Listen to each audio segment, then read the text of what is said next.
Jeffrey Sachs, thanks so much for joining us once again. Oh, great to be with you guys.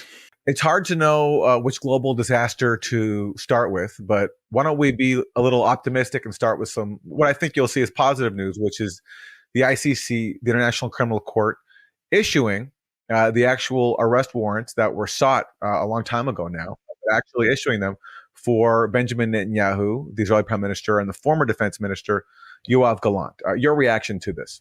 Well, positive that the institution functions and it has done the right thing, but very grim, of course, that the ICC has indicted the Prime Minister of Israel and the former Defense Minister for war crimes and crimes against humanity, because this is absolutely extraordinary. I think it is not only a correct decision by the court, it's a very dramatic one.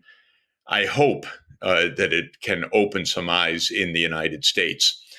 Some of the early reactions attacking the ICC, some of the senators calling this a kangaroo court and so forth, are a little sad, because there's an important message in this for the U.S. government. The U.S. has been complicit with Netanyahu, not only in the war in Gaza, but in many wars over the last 30 years.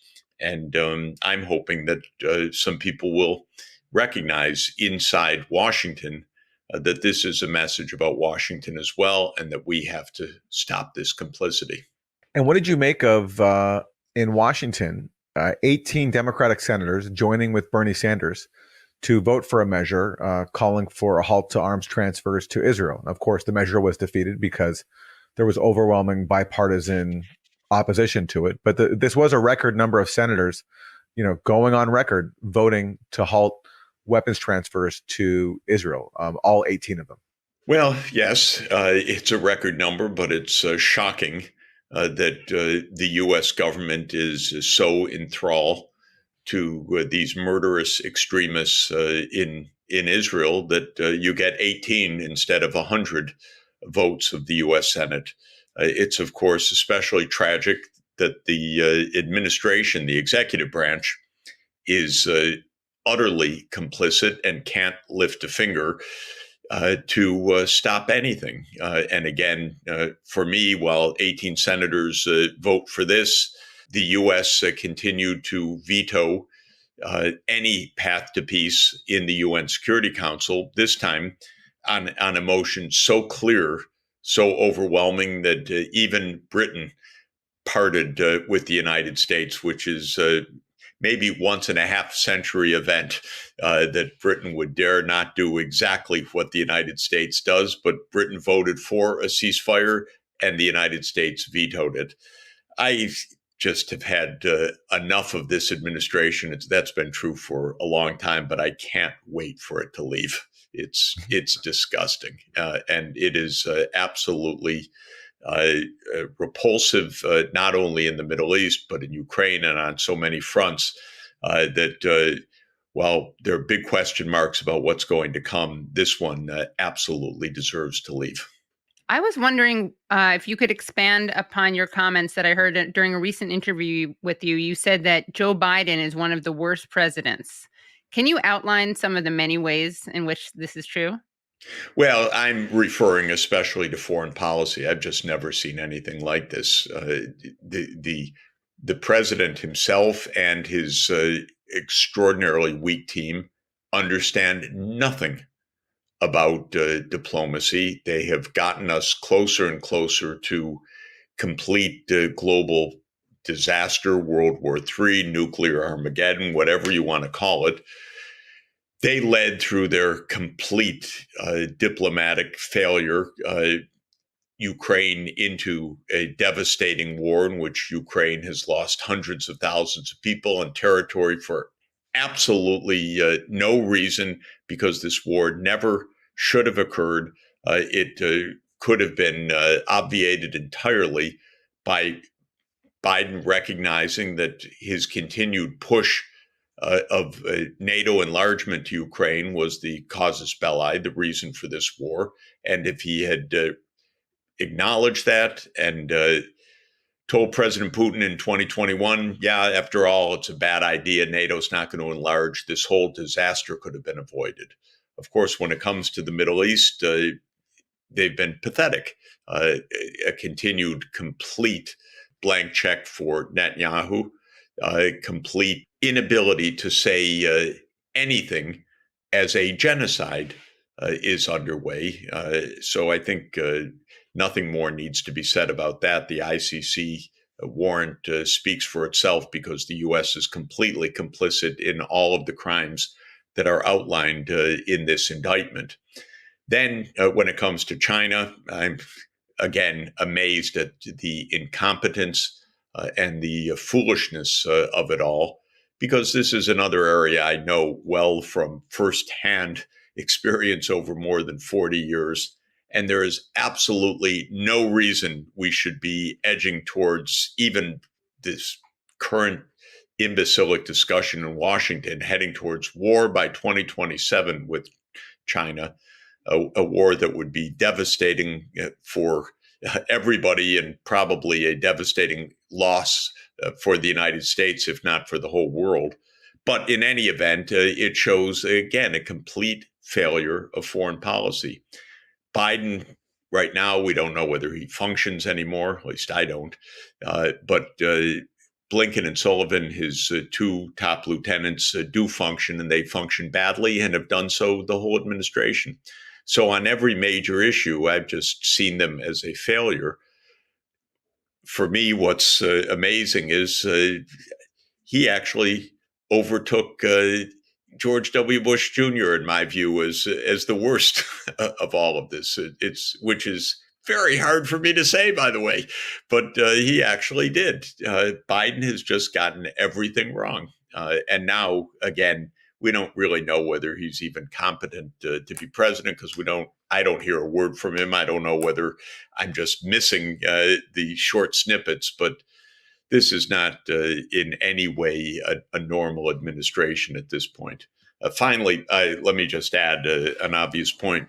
Before the election, the Pentagon and the White House said that using U.S. missiles to strike deep inside of Russia was provocative, dangerous, and would not change the course of the war in Ukraine.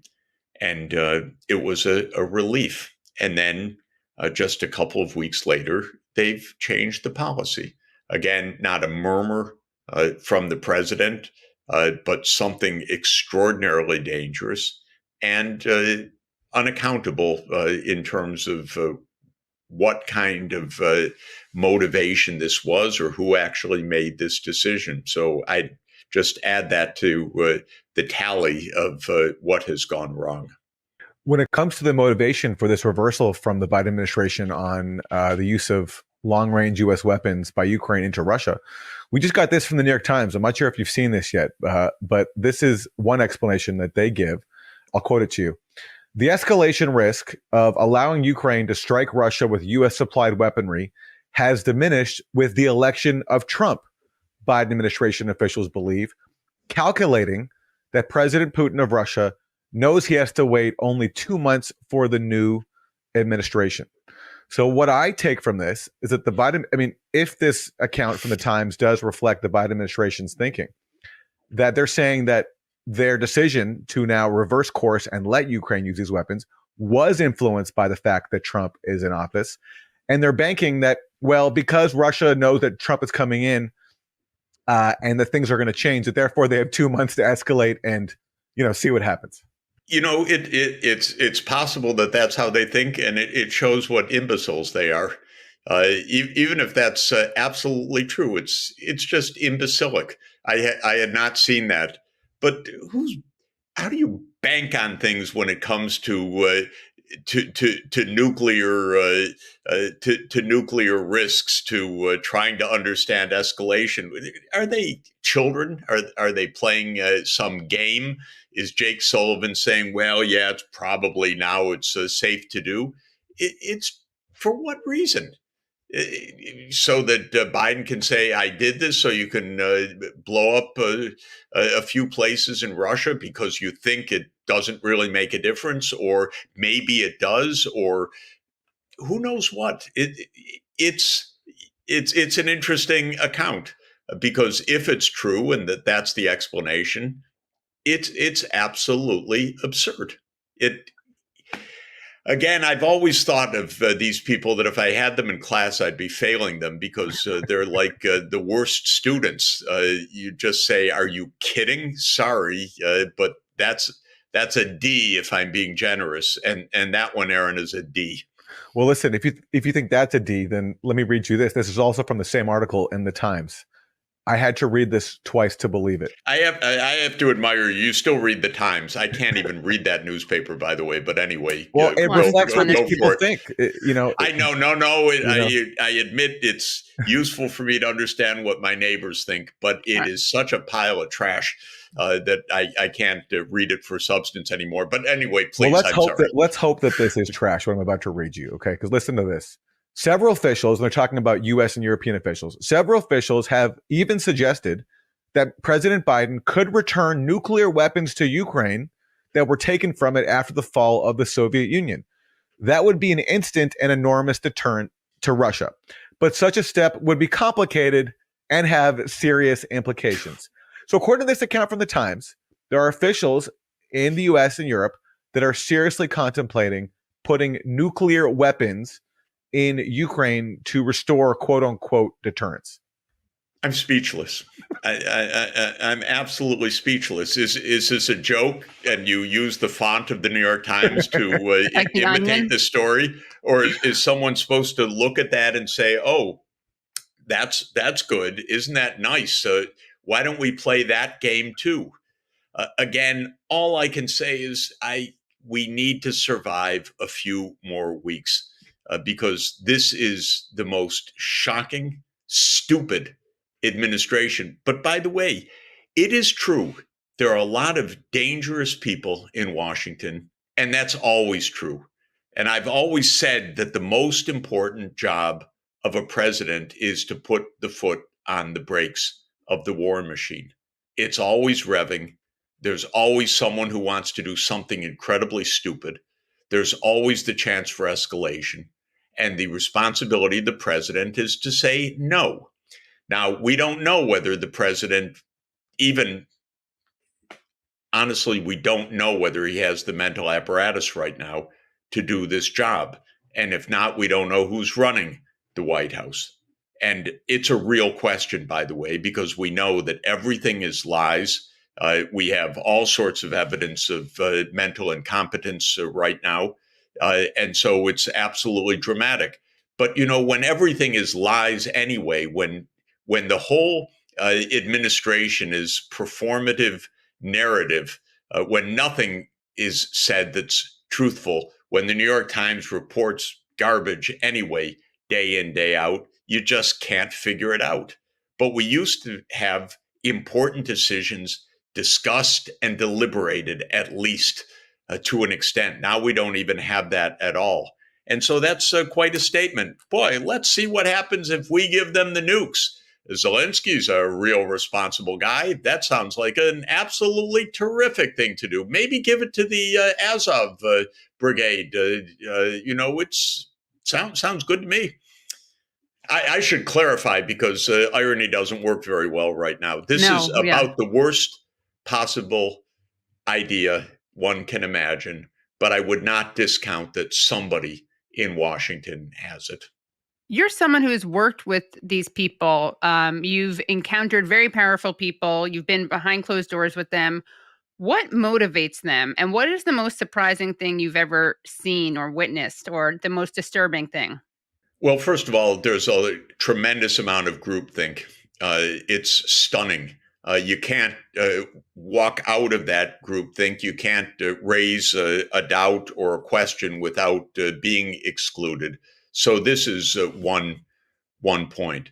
I would say the deep state is true, which is that the U.S. has strategies that persist certainly between administrations, but really for decades.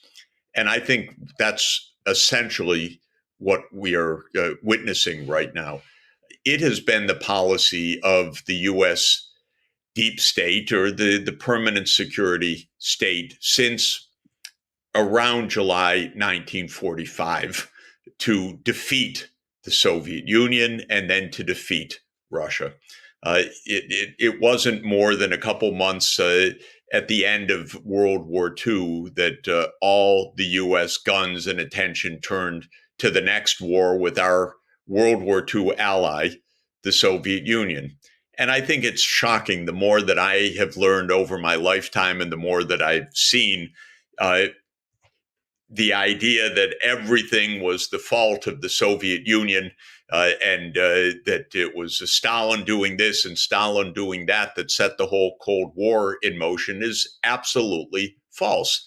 There were just a lot of powerful people that believed that the next war was the war with Bolsheviks. These are people that were basically Nazi sympathizers before we went to war with Germany, fought Germany, but then expected the next war to continue immediately. And I say this because we went through 45 years of that Cold War. And by the time I was a bit of a grown up, I was involved with the end of the Cold War in 1989, 1990.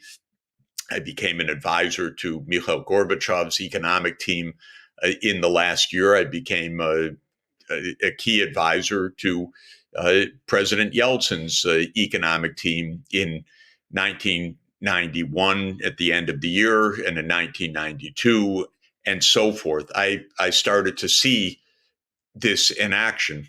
I was a bit confused, I have to say, because I thought the Cold War was over at that point. I was hearing face to face from Yeltsin, we want to be normal, we want to be friends, we want to do everything. And it was true, absolutely. And what Gorbachev said was true, absolutely, that there would be a common European home from Rotterdam to Vladivostok. And he had the vision, absolutely, to end nuclear arms everywhere. Of course, as we know, that Reagan and Gorbachev almost agreed in Reykjavik in 1986, and so forth. I saw this with my own eyes. I heard it. I was involved with these people. And I saw over years how the United States said, no. That peace would mean mutual respect, that we would actually do things together. But don't you understand? The new world is we run the show. And we're not done yet. Our mission since 1945 is to defeat you. And now we need to see Russia divided. Maybe it will collapse into its ethnic pieces the same way the Soviet Union did. And we have the absurdities of our neocons who couldn't put Chechnya on a map, suddenly forming the Chechnya Friendship Committee as the CIA is running jihadists to destabilize Russia the same way that it tried to destabilize the Soviet Union. And U.S. withdrawing from nuclear arms agreements and overthrowing governments and the color revolutions and the coups and all the rest. You just can't make this stuff up. But my point is, what I've seen is the underlying continuity of this madness. We couldn't even take yes for an answer to the end of the Cold War. We had to go all the way to dismantle, to dismember Russia. And I think that's still the modus operandi of these crazy people in Washington. And they seem not to know how to stop before we really have that nuclear war, because every time we come close, they say, don't worry about that. That's their one line. Don't mention that risk. Oh, that's a bluff. That's a bluff. That's a bluff, until it's not a bluff. It's simply mind-boggling how wrong-headed all of this is, and how our government has become so closed down like a bunker that we hear nothing honest. There's no debate. There's no discussion. Congress is completely irrelevant in this. Where is the deliberation? It doesn't exist. There is no foreign policy discussion at this point of any sense at all. There isn't. And so it's all confidential, classified, behind closed doors, to the point where world-changing decisions are made, and we don't even have a clue as to how or where. It involves no legislation, no public deliberation, no debate. They just happen. And even when such decisions are made that reverse decisions that were made just weeks earlier, no discussion. So this is really a government is so dysfunctional and dangerous that it's extraordinary. I mean, did you ever think? I never thought in a million years I'd be saying I can't wait for Donald Trump to come back to the White House. But I'm actually saying it, and I mean it. When it comes to the lack of public input and debate, I'm reminded of the time 2 years ago last month, Joe Biden was speaking at a fundraiser in Manhattan. And he just casually told the room that the world's never been closer to nuclear Armageddon since the Cuban Missile Crisis. And of course, the room was alarmed, but Biden was just blurting this out as if this was totally fine, and as if he was some bystander who had no ability to stop it, when he was the one fueling the proxy war in Ukraine that was fueling that very strong risk of nuclear Armageddon that he was musing about. But and Aaron, when that happened, what was amazing was that Biden was chastised. I remember the Wall Street Journal, I think the next day, and other mainstream media chastised the president for even talking in that way. You're not even supposed to mention that. Nuclear Armageddon. How dare Biden act with such indiscretion? In other words, the president had spoken out of turn. The only time we ever heard from him was when he was speaking to donors, and someone caught it like this. But the reaction of the media was, "Stop that talk. That could scare somebody." Yeah. What is it that makes you look forward to Trump returning to the White House? Well, mainly Biden leaving. This is the main point. Biden, Sullivan, and Blinken leaving is such great news. I'm a little worried. They keep coming to Columbia University. My colleagues are now Hillary Clinton and Victoria Nuland. So God knows what's going to happen to my university next. But we need to get them out from where they are. With Trump, there's actually been some intelligent talk about ending the war in Ukraine. And this is quite notable. I actually think that's likely to happen. When it comes to the Middle East, heaven knows, because it's the Israel lobby everywhere, obviously, on all sides at all moments, and it's horrible. The only thing I'm somehow hoping is that Trump's instinct of not to be pushed around by those he doesn't want might somehow cause a moment of recognition that the U.S. is completely enthralled to Israel, and maybe he wouldn't like that on an individual level, but the whole system is rotten in Washington to the core on this. You think the guy that was indicted by the ICC today received 58 standing ovations a few weeks ago in the U.S. Congress when this indictment was pending and all of the facts about it were known. So it shows how completely rotten and broken the political system is in this regard. When it comes to China, it's also puzzling.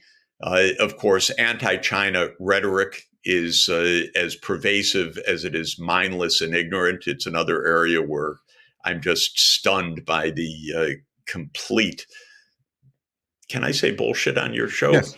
Yeah. Sorry. Okay.